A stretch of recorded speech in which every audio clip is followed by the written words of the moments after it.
Now अब हम अपने बायोलॉजी का जो नेक्स्ट टॉपिक डिस्कस करने जा रहे हैं वो है बॉडी फ्लूइड और उसका सर्कुलेशन। बॉडी फ्लूइड, आपको ये वर्ड पता होना चाहिए, fluid, anything which can flow.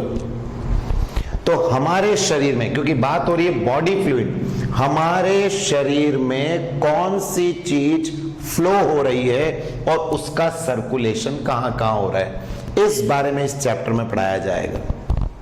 तो सबसे पहले तो क्वेश्चन आता है, सर हमारी बॉडी के बॉडी फ्लूइड हैं कौन कौन?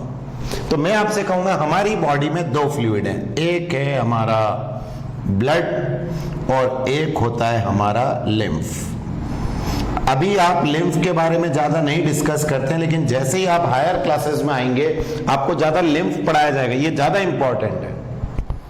बट अभी आपको ये याद रखना है, कोई पूछे आपसे कि हमारे शरीर में क्या फ्लूइड हैं, तो आपका जवाब होगा सर हमारे शरीर में दो फ्लूइड हैं, एक ब्लड और एक लिम्फ। और अभी हमें इन दोनों का हमारे शरीर के अंदर क्या पढ़ना है, सर्कुलेशन। और यही हमारा चैप्टर है, बॉडी के फ्लूइड और उनका सर्कुलेशन।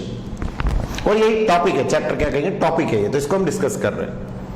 अब आपको मैं आपसे पूछता हूं ये होता क्यों है हमारे शरीर में, क्यों है हमारे शरीर में ब्लड क्यों है, क्या कारण है कि भगवान ने हमारे शरीर में ब्लड दिया?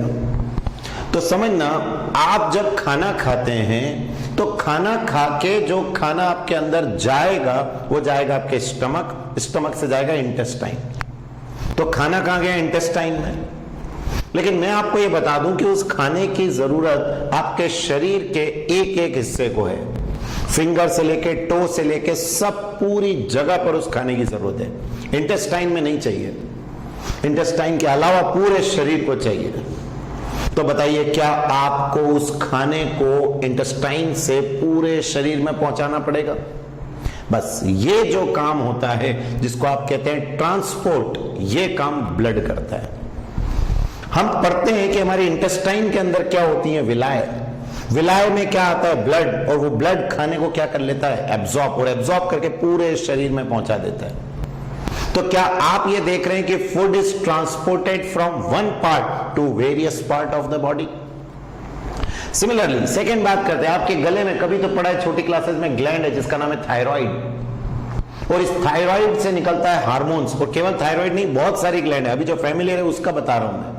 तो गले में जो थायराइड है इसमें से निकलता है हार्मोन्स, और इसकी जरूरत भी शरीर के हर हिस्से को है, हर हिस्से को। तो बताओ यहां से ये पूरे बॉडी में चला जाता है, अगेन थ्रू ब्लड।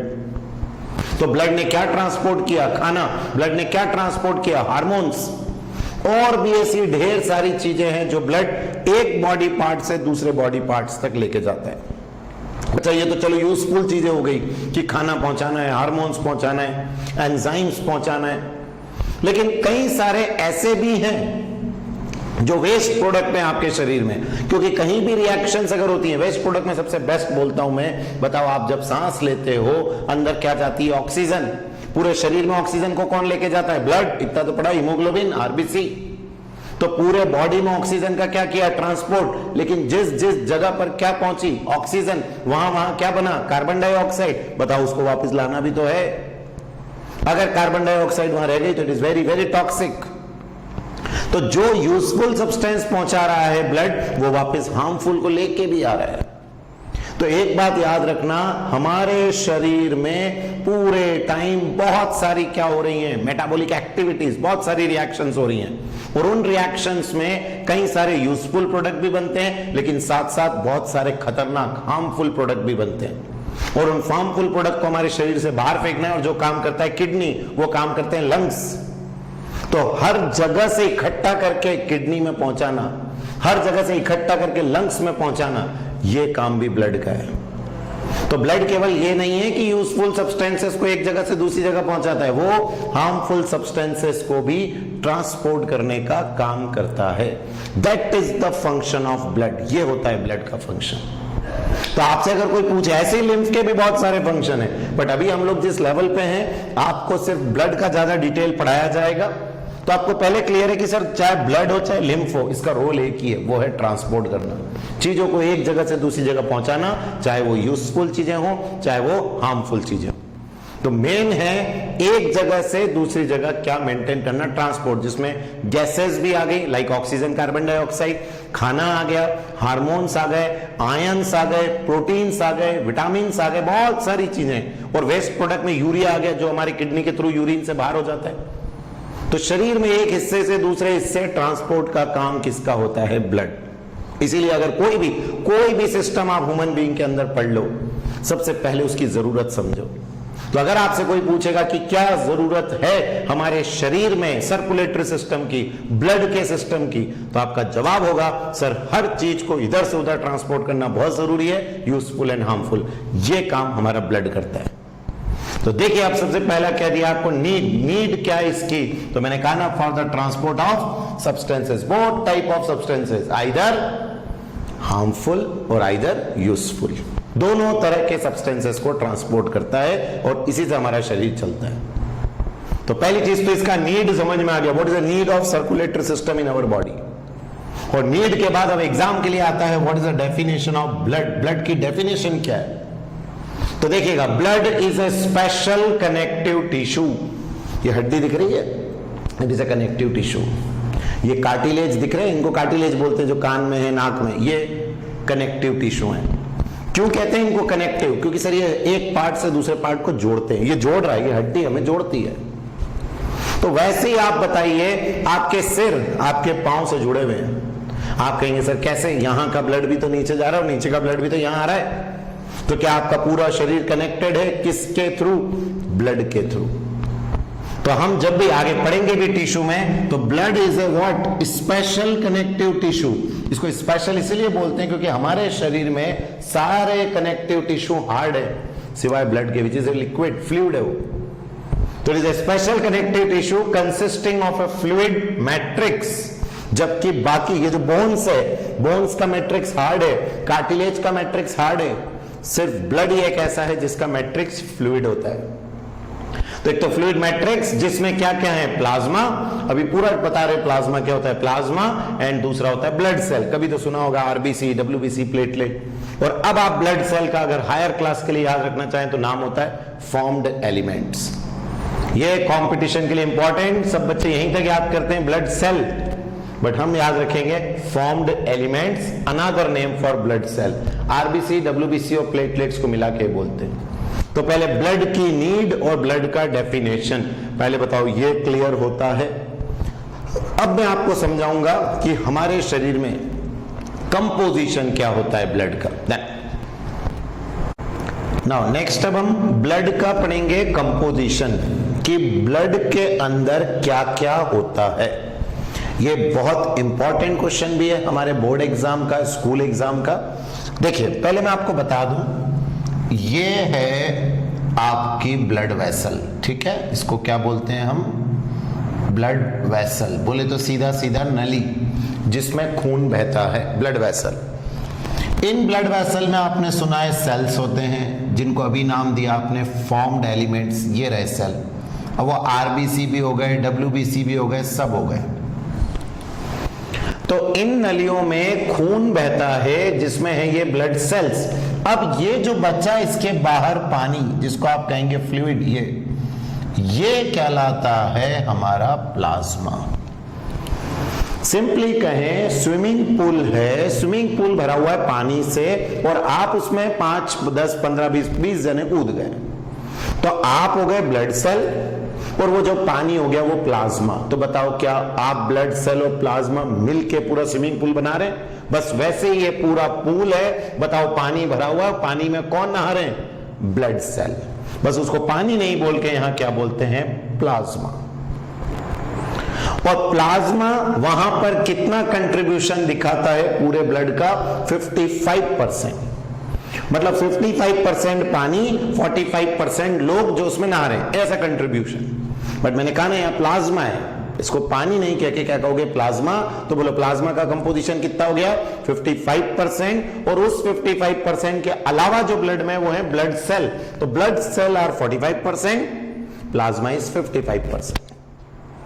तो पहली चीज तो क्लियर है, हाँ सर ब्लड में दो चीजें होती है, मैं यहां लिख भी रहा हूं, एक है प्लाज्मा विच इज 55% एंड दूसरा होता है हमारा that is called as blood cells, और इन सेल्स को हम कॉर्पसल्स भी बोलते हैं, और हायर क्लास का नाम होता है फॉर्म्ड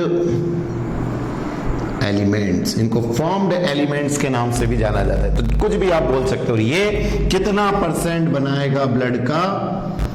45% बनाएगा। तो blood made up of two thing, plasma and blood cell. And plasma जिसमें ब्लड सेल नहाते हैं उसको बोलते हैं हम प्लाज्मा। तो बताइए पहले ये दो चीजें क्लियर है आपको? अब प्लाज्मा को पढ़ते हैं डिटेल में, फिर ब्लड सेल पाएंगे। पहले प्लाज्मा, सबसे पहले इसका कलर कहता होता है स्ट्रॉ कलर्ड का होता है।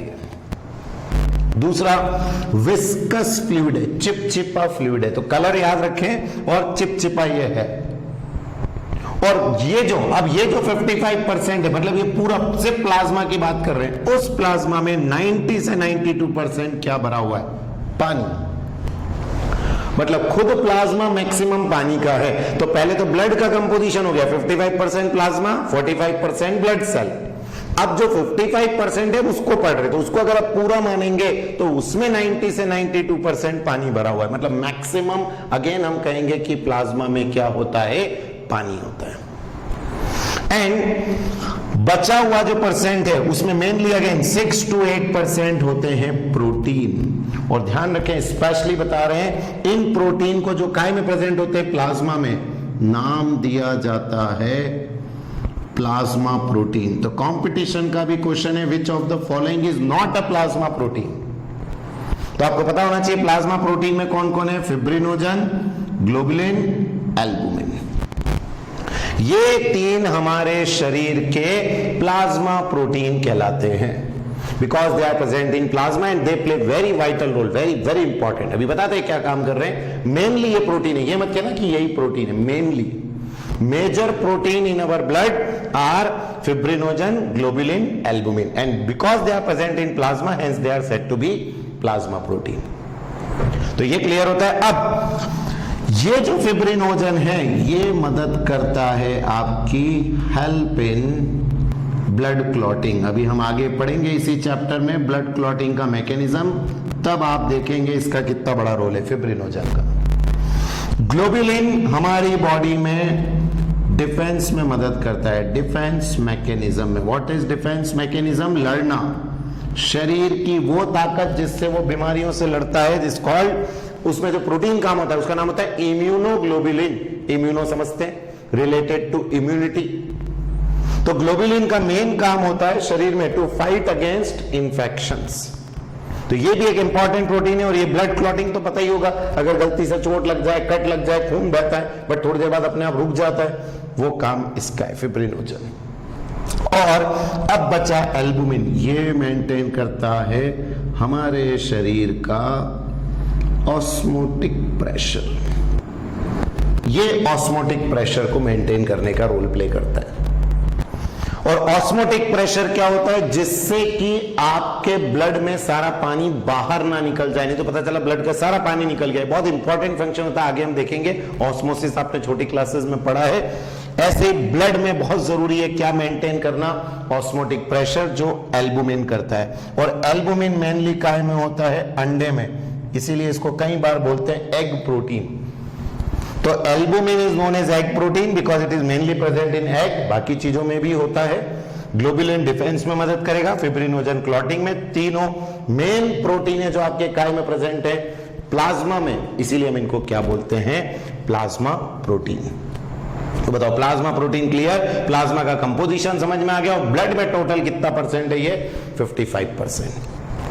अब और क्या क्या चीजें होती है? तो एक तो पानी हो गया, एक प्रोटीन हो गया। अब plasma also contain small amount of minerals, जैसे कि सोडियम, कैल्शियम, मैग्नीशियम, ये सब सारे आयंस हमारे लिए बहुत जरूरी है। तो जितने भी आप कहते हैं कि नहीं ये खाना चाहिए इससे आयरन मिलेगा, ये खाना चाहिए इससे कैल्शियम मिलेगा, तो ये सब जाता कहां है आपके शरीर में? प्लाज्मा में ही तो होता है। तो plasma contain these mineral in small amount also. And अभी मैंने आपसे बोला था कि बताओ आपके शरीर में जो आप खाना खाएंगे जाएगा कहां? आपकी इंटेस्टाइन में। इंटेस्टाइन से कौन एब्जॉर्ब करेगा? Blood capillaries. तो आपके ब्लड में और क्या है? ग्लूकोज, अमीनो एसिड कहां से मिलता है? फ्रॉम प्रोटीन, लिपिड्स, ये सब भी प्रेजेंट होते हैं आपके प्लाज्मा में। तो प्लाज्मा में प्रोटीन हो गया, प्लाज्मा के अंदर आपके पास कई सारे आयंस हो गए, फूड हो गया, और मैक्सिमम पानी तो है ही। और एक और इंपॉर्टेंट चीज जो मैं बताना चाह रहा हूं, देखो, factors for coagulation of plasma are also present in plasma in inactive form. मतलब ब्लड को, सुनना बहुत इंपॉर्टेंट चीज बताएंगे, ब्लड को जो आपने लिखा ना यहां क्लॉट होने के लिए 13 फैक्टर्स की जरूरत होती है। कितने? 13 फैक्टर की जरूरत है। अगर आपके ब्लड में ये 13 फैक्टर्स होंगे तो ही आपका खून क्लॉट होगा। चोट लगने पे जो खून क्लॉटिंग होता है, रुक जाता है खून बहना, वो सिर्फ इन 13 फैक्टर्स की वजह से होगा। और ये सारे फैक्टर्स आपके प्लाज्मा में रहते हैं इन इनएक्टिव फॉर्म। तो आपको समझ में आना चाहिए सर, ये 13 फैक्टर जो कि क्लॉटिंग के लिए बहुत इंपॉर्टेंट है, where they are present in plasma. और अब एक कॉम्पिटिशन की बात बताते हैं जिसको हम कहते हैं सीरम। तो व्हाट इज सीरम? अगर हम क्या कर दें, आपके ब्लड में से क्या रिमूव कर दें? क्लॉटिंग फैक्टर्स, या प्लाज्मा में से, तो अपन कहेंगे प्लाज्मा विदाउट क्लॉटिंग फैक्टर। ये इसकी डेफिनेशन होती है, इज कॉल्ड एज सीरम। कई बार आप ब्लड टेस्ट कराने जाएंगे लेबोरेटरी में तो आपको दिया जाएगा सीरम प्रोटीन, सीरम कोलेस्ट्रॉल, कई सारी चीजें होती है। ये सब सीरम का मतलब है कि आपके प्लाज्मा में से क्या रिमूव कर दिए गए हैं? क्लॉटिंग फैक्टर्स रिमूव कर दिए गए। कौन से? ये जो मैं बता रहा हूं आपको, 13 clotting factor that are present in your blood. तो ये सारी चीजें आपको बनना चाहिए कि that is the composition of plasma. तो पहले तो ब्लड में 2 पार्ट, एक प्लाज्मा और एक ब्लड सेल। बताओ प्लाज्मा वाला पार्ट क्लियर? अब हम आते हैं हमारे ब्लड सेल वाले पार्ट पे। ये रहा ब्लड सेल। ब्लड सेल का मैंने अभी बोला हायर क्लास में नाम formed elements. How much percent they contribute? 45%। And now इस ब्लड सेल में फिर से 3 टाइप्स के हमारे पास हैं, 3 टाइप के ब्लड सेल। ठीक, पहला कहलाता है आरबीसीज, और आरबीसीज का फुल फॉर्म है रेड ब्लड सेल्स, या इनको एक और नाम से जाना जाता है एरिथ्रोसाइट्स। ध्यान रखिएगा, बायोलॉजी में ये जो साइट वर्ड है it is always for cell. Cytology, study of cell, cyte cell के लिए वर्ड है। And erythro is a word for red. हमेशा ये नाम एरिथ्रो वर्ड मतलब रेड ही होता है, और भी कई जगह आएगा बायोलॉजी में। तो रेड सेल हो गया, रेड ब्लड सेल, एरिथ्रोसाइट्स। दूसरा जो होता है उसका नाम है WBC, which is white blood cells, white blood cell, जिनको हम कहेंगे ल्यूकोसाइट्स। और अगेन आप कहेंगे सर साइट मतलब तो हो गया सेल, ल्यूको मतलब व्हाइट सेल हो जाएंगे। एंड थर्ड जो है वो है प्लेटलेट्स। अभी अपन ने पढ़ा प्लेटलेट्स, जिनका एक और नाम होता है थ्रोम्बोसाइट्स। और मैं बता दूं क्लॉट को बायोलॉजी में थ्रोम्बस बोलते हैं, थ्रोम्बस। और आप बताओ ये क्लॉटिंग के लिए मदद करता है, इसीलिए नाम थ्रोम्बोसाइट रख दिया। तो ये लाल कलर का इसलिए एरिथ्रोसाइट, ये व्हाइट कलर का इसलिए ल्यूकोसाइट। और क्योंकि ये काय में मदद करता है? क्लॉटिंग में। और क्लॉट मतलब होता है थ्रोम्बस बायो में, इसलिए इसका नाम थ्रोम्बोसाइट्स हो गया। तो पहले ये क्लासिफिकेशन क्लियर होता है इसका। अब आरबीसी के कोई टाइप नहीं है, प्लेटलेट के कोई टाइप नहीं है, लेकिन हाँ WBC आपका फिर से 2 तरह का हो जाता है। One is granulocytes and one is a granulocytes. अब आप कहें सर साइट्स मतलब तो हमको मालूम है सेल होता है, बट व्हाट इज ग्रेन्यूल और ए ग्रेन्यूल? तो ग्रेन्यूल्स मतलब होते हैं दाने, छोटे छोटे दाने। तो मैं भी आपको जब इनकी पिक्चर्स दिखाऊंगा तो आप देखेंगे जो ग्रेनुलोसाइट्स वाला पार्ट रहेगा इसमें छोटे छोटे डॉट डॉट्स नजर आएंगे, जो डॉट आपको इसमें नहीं दिखेंगे। तो इसका मतलब है इसमें ग्रेन्यूल्स होते हैं, इसमें ग्रेन्यूल्स नहीं होते हैं। और जो ग्रेन्यूल्स वाले हैं ये अगेन आपके पास 3 तरह के हैं। पहले का नाम है न्यूट्रोफिल, दूसरे का नाम है बेसोफिल और तीसरे का नाम है एसिडोफिल। तो 3 तरह के ग्रेनुलोसाइट्स में न्यूट्रोफिल, बेसोफिल, एसिडोफिल। और इस एसिडोफिल का एक और नाम होता है, इसको कहते हैं इओसिनोफिल, इओसिनोफिल के नाम से भी जानते हैं। और ये सब नाम इनके डिपेंड करते हैं ऑन द डाई, कलर ये जो लेते हैं, इनको स्टैन करना पड़ता है, देखने के लिए कलर करते हैं, तो जो स्टैन ये लेते हैं उस हिसाब से इसका नाम रखा गया। तो ये एसिडिक स्टैन लेता है इसलिए एसिडोफिल, ये बेसिक स्टैन लेता है इसलिए बेसोफिल, और ये दोनों लेता है इसलिए न्यूट्रोफिल नाम है। और अब आते हैं ए ग्रेनुलोसाइट्स, इसमें फिर से 2 तरह के सेल होते हैं। एक को कहते हैं हम मोनोसाइट्स और एक को हम कहते हैं लिम्फोसाइट्स। और ये आपकी इम्यूनिटी के लिए रिस्पॉन्सिबल होते हैं मेनली लिम्फोसाइट्स, जो आप कहते हैं ना WBC fight against infection, main ये है लिम्फोसाइट्स। और फिर ये लिम्फोसाइट अगेन आपके पास 2 तरह के हो जाते हैं।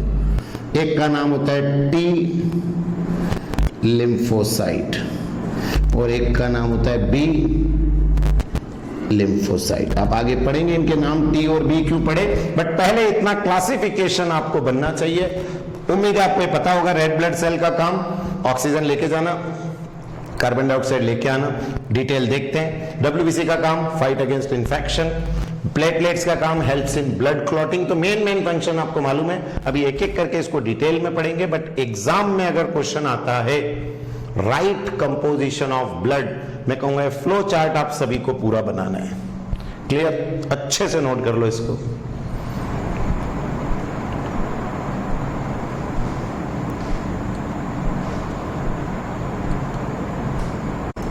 देखिए प्लाज्मा वाला पार्ट पूरा कंप्लीट हो गया, ठीक है।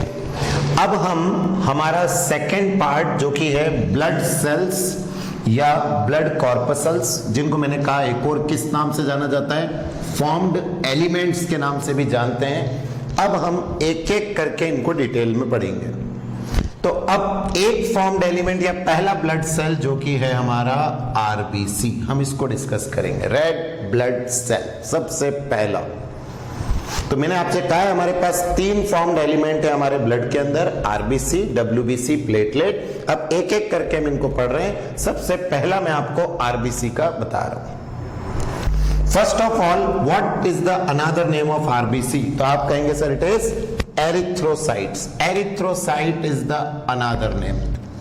What is erythro? मैंने अभी बोला था रेड और cyte for cell, because this are red in colour, hence the name is erythrocyte. और उम्मीद है तो बचपन से हम पढ़ते आ रहे हैं क्यों रेड होता है। तो आरबीसी के अंदर एक पिगमेंट है। बायोलॉजी में इस बात का ख्याल रखना, अगर किसी भी चीज का कोई कलर है तो it is due to some pigment. Leaves are green in colour due to chlorophyll pigment. Our body has colour because of melanin pigment and RBC is red in colour because of haemoglobin pigment.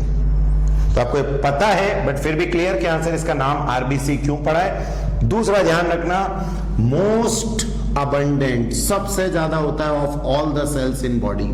पूरे शरीर में जितने भी sales हैं उन सब में सबसे ज्यादा आरबीसी होते हैं, सबसे ज्यादा मोस्ट अबंडेंट सेल। और कितने हैं ये? तो एक हेल्दी एडल्ट मैन के अंदर मैं आपको बता रहा हूं पहले, एक मैन जो कि बहुत हेल्दी है उसके अंदर ऑन एन एवरेज 5 से 5.5 मिलियन, सोचो सिर्फ कितने से में, पर मिलीमीटर क्यूब ऑफ ब्लड। सिर्फ 1 मिलीमीटर क्यूब ऑफ ब्लड में 5 से 5.5 मिलियंस ऑफ सेल्स होते हैं। हाँ ये जरूर है कि जितने मेन के अंदर होते हैं उससे थोड़े से कम फीमेल के अंदर है। तो फीमेल का अगर मैं आपसे पूछूं नंबर तो आप कहेंगे 4.5 से 5 मिलियंस पर मिलीमीटर क्यूब ऑफ ब्लड। तो मेल में जितना होता है आरबीसी उससे थोड़ा सा कम पाया जाता है फीमेल के अंदर। इसीलिए आप देखते हैं मोर लेबरस वर्क मेल ज्यादा करते हैं। लेबरस समझ रहे हैं, जो ज्यादा काम होते हैं, मैकेनिकल वर्क जो ज्यादा होते हैं वो मेल ज्यादा करते हैं। तो आपको क्लियर रहेगा आंसर 5 से 5.5 मिलियन किसमें है, मेल में, और फीमेल में थोड़ा सा कम हो जाएगा। ये आपको कंपोजिशन ध्यान रखना है। अच्छा, अब जो एथलीट्स होते हैं, बहुत ज्यादा रनिंग करना और ये सब जो रहते हैं एथलीट, वो अपने अंदर आरबीसी का काउंट बढ़ा लेते हैं और यही उनका कहलाता है स्टेमिना। तो आज हम जो कहते हैं कि इसका स्टेमिना ज्यादा है, इसकी वर्किंग ज्यादा, ये अच्छा खेल लेता है, ज्यादा खेल लेता है, फुटबॉल प्लेयर हो गए, स्विमिंग प्लेयर हो गए, कई सारे। तो एथलीट पर्सन अपने अंदर इन काउंट को बढ़ा लेता है और इसी वजह से उसकी जो वर्किंग एबिलिटी वो भी बढ़ जाती है। तो ये एक नॉर्मल हेल्दी एडल्ट मैन की है, एथलीट की इससे भी ज्यादा होती है। और स्पेशली जो लोग बहुत ज्यादा स्ट्रेनस वर्क करते हैं, बोले बहुत ज्यादा काम करते हैं, उनके अंदर हमेशा आरबीसी का काउंट ज्यादा रहेगा। तो ये तो मैंने normal main, normal female, but ध्यान रखेंगे एथलीट में ये नंबर ज्यादा आते हैं। तो बोला एथलीट का कंसेप्ट क्लियर हो गया, सबसे ज्यादा पाया जाता है रेड कलर है। नाउ बनता का है, they are form in red bone marrow in the adult. Red bone marrow, ये जो अपनी हड्डियां हैं ना, इनके अंदर होती हैं मैरो, रेड। दो तरह की बोन मैरो होती हैं, एक येलो और एक रेड। और ये जो है आपका रेड बोन मैरो में पाया जाता है, मतलब यहां बनता है। और इसके बनने के प्रोसेस का एक नाम भी अगर आप याद रख सके तो इसको कहते हैं एरिथ्रोपोइसिस। इसको एरिथ्रोपोइसिस के नाम से जाना जाता है। तो कभी कंपटीशन ओलंपियाड्स में आ जाए, एरिथ्रोपोइसिस हमारे शरीर के किस हिस्से में होता है, तो आपका जवाब होगा सर रेड बोन मैरो में पाया जाता है, होता है एरिथ्रोपोइसिस।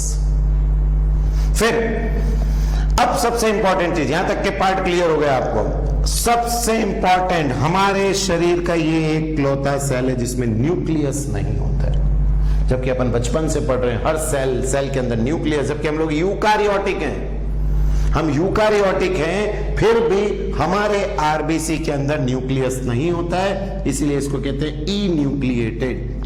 दैट मीन्स इस सेल के अंदर nucleus is absent, it behave like a prokaryotic cell, nucleus नहीं है। और इसने ऐसा क्यों किया, सर इसका न्यूक्लियस क्यों नहीं है? आरबीसी ने कहा मेरे को सिर्फ एक ही काम है, वो क्या, ऑक्सीजन लेके आना, कार्बन डाइऑक्साइड छोड़ना।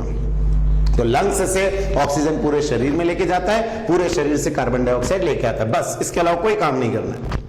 तो इसने कहा जब मेरे को एक ही काम करना है तो मेरे को बाकी चीजों की जरूरत नहीं है। तो इसने अंदर से गोल्गी बॉडी, एंडोप्लाज्मिक रेटिकुलम, जितने भी सारे सेल ऑर्गेनिल होते हैं, यहां तक कि न्यूक्लियस भी इसने सब हटा दिया। इसने कहा सिर्फ मैं एक ही काम करूंगा, वो है ऑक्सीजन को लेके कार्बन डाइऑक्साइड को लेके आना, बस ऑक्सीजन और कार्बन डाइऑक्साइड का ट्रांसपोर्ट। तो अपने आप को बहुत ज्यादा एफिशिएंट बनाने के लिए कि वो अपने आप को बहुत अच्छे से काम करवा सके, इसीलिए उसने अपने अंदर से सब सब सब छोड़ दिया, सब त्याग दिया, ऐसा समझ लो।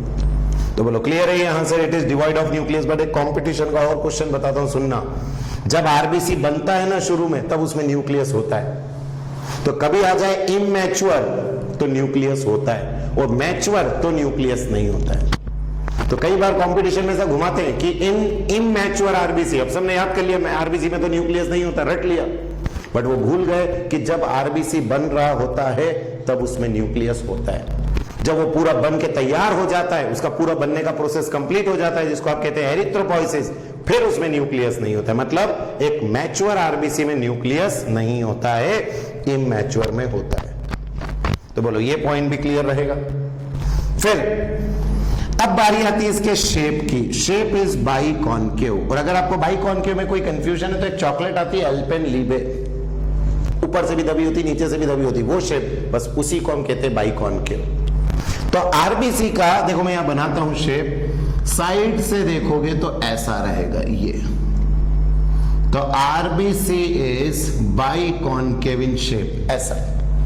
क्वेश्चन भी है क्यों है इसका शेप बाइकॉन्केव? जैसे मैंने अभी बताया ना कि न्यूक्लियस क्यों नहीं है, क्योंकि वो अपने एक ही काम को एफिशिएंटली करना चाहता है। वैसे ही बाइकॉन्केव की वजह से क्या बढ़ जाता है, सरफेस एरिया, और जितना ज्यादा सरफेस एरिया होगा उतनी ज्यादा जगह से वो अपने अंदर क्या खींचेगा? आप कहेंगे सर ऑक्सीजन। तो आप देखिए इस केस में ये जो आपका आरबीसी है, इसमें जितना ज्यादा क्या दिख रहा है आपको सरफेस एरिया, उतनी ज्यादा जगह से ये अपने अंदर क्या ले पाएगा? ऑक्सीजन। तो why RBC is biconcave in shape? आपका जवाब होगा ताकि उसका क्या बढ़ जाए? सरफेस एरिया, और सरफेस एरिया बढ़ने की वजह से क्या ज्यादा होगा? गैस ज्यादा लेगा ये, मतलब ज्यादा सरफेस एरिया तो ज्यादा ऑक्सीजन अंदर जाएगी। तो शेप का कंसेप्ट क्लियर होता है कि व्हाई इट इज बाइकॉन्केव। तो बाइकॉन्केव के आगे इट इंक्रीजेस सरफेस एरिया, काय के लिए? फॉर मोर O2 एब्सॉर्प्शन या कैरिंग मोर ऑक्सीजन। ठीक, क्लियर? नाउ अब है आरबीसी। ये मैं बता चुका हूं कि RBC contain red coloured iron containing complex protein जिसका नाम है हीमोग्लोबिन, और इसी हीमोग्लोबिन के कारण RBC is red in colour. तो ये तो आपको सबको मालूम है, लेकिन नई चीज सुनना, इसमें जो आयरन होता है वो होता है Fe2+ के फॉर्म में। कंपटीशन में ऐसे क्वेश्चन आते हैं, सबको याद है आयरन इज प्रेजेंट, बट दो ऑप्शन में आता है Fe2+, Fe3+। Fe2+ को क्या कहते हैं? फेरस। Fe3+ को क्या बोलते हैं? फेरिक। तो ये ध्यान रखने का है कि आरबीसी के अंदर जो हीमोग्लोबिन है उसमें आयरन Fe2+ के फॉर्म में होता है, दैट मीन्स फेरस फॉर्म में इसके अंदर प्रेजेंट रहता है। और ये भी ध्यान रखें, एक हीमोग्लोबिन अपने अंदर मैक्सिमम, जरूरी नहीं है हमेशा, मैक्सिमम 4 ऑक्सीजन को अपने साथ कंबाइन कर सकता है। तो what is the capacity of one haemoglobin to carry oxygen? Answer is 4, कि एक हीमोग्लोबिन का मॉलिक्यूल 4 ऑक्सीजन को कैरी करता है। तो बोलो ये भी बन जाएगा आप सभी को। अब यहां तक के पॉइंट्स क्लियर है। Now a healthy individual has, अब देखिएगा एक हेल्दी इंडिविजुअल है, जैसे अभी आरबीसी के नंबर थे ना, हेल्दी इंडिविजुअल में 5 to 5.5 मिलियन, वैसे ही एक हेल्दी इंडिविजुअल हैज 12 से 16 gram of haemoglobin in every 100 ml of blood. Every 100 ml of blood. 100 ml आपके खून में 12 से 16 ग्राम हीमोग्लोबिन होता है। इसीलिए जब भी आप अपना हीमोग्लोबिन टेस्ट करवाएंगे तो वो % में आएगा 100 की वजह से। तो किसी ने आपसे कहा आपका हीमोग्लोबिन 15% है, तो आप समझ जाओगे 15 ग्राम पर 100 ml। और आपको यह भी पता होना चाहिए आपका पूरा खून कितना है आपके शरीर में? 5 से 6 लीटर। यह आपकी कैपेसिटी है ब्लड की। कि आपसे कोई पूछा आपके शरीर में कितना खून है, तो लगभग 5 to 6 लीटर। और उसके हर 100 ml में 12 से 16 ग्राम क्या होता है? हीमोग्लोबिन। तो बताइए इतने सारे पॉइंट्स क्लियर हो गए आंसर कि ये एरिथ्रोसाइट कहलाता है, सबसे ज्यादा होता है नंबर मेल में, फीमेल में थोड़ा कम, एथलीट में ज्यादा। बनता कहां है? आपकी रेड बोन मेरो में। प्रोसेस का नाम क्या है? एरिथ्रोपोइसिस। इमैच्योर में न्यूक्लियस होता है, मैच्योर में न्यूक्लियस हट जाता है। शेप होता है बाइकॉन्केव, ज्यादा सरफेस एरिया होगा, ज्यादा ऑक्सीजन लेके जाएगा। हीमोग्लोबिन जिसकी वजह से वो रेड है। आयरन होता है हीमोग्लोबिन में, कौन से फॉर्म में? Fe2+। और हीमोग्लोबिन का लेवल आपको क्लियर है। बोलो इतना समझ में आता है ना? अब बारी आती है इसके लाइफ स्पान की, कि RBC have average life span of 120 days. ये भी कंपटीशन में बहुत इंपॉर्टेंट। ध्यान रखना, अभी हम WBC पढ़ेंगे, 7 दिन 15 दिन इतने में मर जाते हैं। तो सबसे ज्यादा जीने वाला सेल भी आपका आरबीसी ही है। और 120 दिन बाद जब उसकी डेथ हो जाती है आरबीसी की, तो वो कहां चला जाता है? आफ्टर विच 120 दिन के बाद they are destroyed in the spleen, that is graveyard of RBC. कब्रिस्तान है जहां जाके उसको गाड़ दिया जाता है। अब कई बच्चों के लिए नया होगा स्प्लीन, तो ध्यान रखना, ये आपका स्टमक, ये स्टमक के पीछे यहां होती है, ये है स्प्लीन, बहुत बड़ा ऑर्गन है ये। और आपके बॉडी का क्या कहलाता है? ये ब्लड बैंक, क्योंकि इस स्प्लीन में 500 ml, आधा लीटर खून आपके शरीर का होता है स्टोर, एक्स्ट्रा। शरीर में जो घूम रहा है वो तो है ही एक्स्ट्रा, या स्टोर होता है, इसलिए इसको कहते हैं blood bank of your body. तो ये भी याद रखें, spleen is blood bank of our body. और कितना ml स्टोर होता है? 500 ml। और अब इन सब कंडीशन के बाद अगर आपके शरीर में आरबीसी की कमी हो जाए, आप कहेंगे सर ऐसे कैसे हो जाएगी? तो आप मत खाओ आयरन। बताओ, अभी आपने देखा है आयरन जरूरी है। अगर आयरन ही नहीं होगा तो हीमोग्लोबिन नहीं बनेगा, हीमोग्लोबिन नहीं बनेगा, आरबीसी नहीं बनेंगे, आपको क्या हो जाएगी? आरबीसी की कमी। तो कई बार डाइट की वजह से कमी हो जाती है, कई बार दूसरी भी प्रॉब्लम्स होती है, कई सारे कारण होते हैं जिसके कारण आपके अंदर आरबीसी के नंबर कम हो जाते हैं और फिर हम उस बीमारी को कहते हैं अनीमिया। तो आपसे बोर्ड में ऐसा भी आता है आयरन डेफिशिएंसी, जैसे कभी नहीं पढ़ा था बचपन में कि गले में अगर आयोडीन की कमी हो तो पूरा आपका फूल जाता है ग्वाइटर, बस वैसे ही अगर आपके शरीर में आयोडीन की कमी हो जाए आयरन की, तो जो डिसीज होगी वो है अनीमिया। लेकिन कई बार ये ज्यादा भी हो जाते हैं इंक्रीज, तो भी दिक्कत है, शरीर में यही प्रॉब्लम है, बड़े तो भी दिक्कत, कम तो भी दिक्कत। तो कम हुआ था तो अनीमिया हो गया, और ज्यादा हुआ तो क्या डिसीज है, पॉलीसाइथीमिया। ये भी डेंजरस है, दोनों ही बेकार है। तो decrease clear, increase clear, graveyard clear, blood bank clear, और आपको आरबीसी के सारे शेप वेप सब समझ में आ गया। और ये रही बात इसके फंक्शन की, तो सबको मालूम है, they play a significant role in transport of gases. और ट्रांसपोर्ट ऑफ कौन सी gases, O2 and CO2। O2 को ले जाना, CO2 को लेके आना, ये काम करता है। तो बताइए पूरा आपको क्लियर होता है कंसेप्ट। हाँ sir, blood cell formed element, ये हमारा पहला फॉर्म्ड एलिमेंट हुआ। अभी हम दूसरा देखते हैं, पहले इसको नोट कर लो आप। देखिए ये जो अभी हमने फॉर्म्ड एलिमेंट पढ़ा आरबीसी, आप इसका पूरा डायग्राम देख रहे हैं जो मैं कह रहा था आपसे, लाइक एन एल्पिन लीबे। अब देखिए इसका कट सेक्शन में आपको दिखाता हूं डायग्राम में, ये है आपका आरबीसी, और अब देखिए इसको काटा, ये रहा कट सेक्शन। तो ये है टॉप व्यू, ऊपर से देखा, ये साइड व्यू, और साइड में जरा गौर करिए, ये शेप, ये देखिए क्या इट इज बाइकॉन्केव, जो मैं कह रहा था आपसे, ताकि इसका क्या बढ़ जाएगा, सरफेस एरिया। तो शेप भी आपको क्लियर है, हाँ सर कैसे शेप का ये है। एंड देन एक और डायग्राम देखिए सेम, ये देखिए आरबीसी का ये फ्रंट व्यू, टॉप व्यू, और ये देखिए कितना अच्छा बाइकॉन्केव शेप आपको दिखा रखा है। तो क्लियर रहेगा आरबीसी।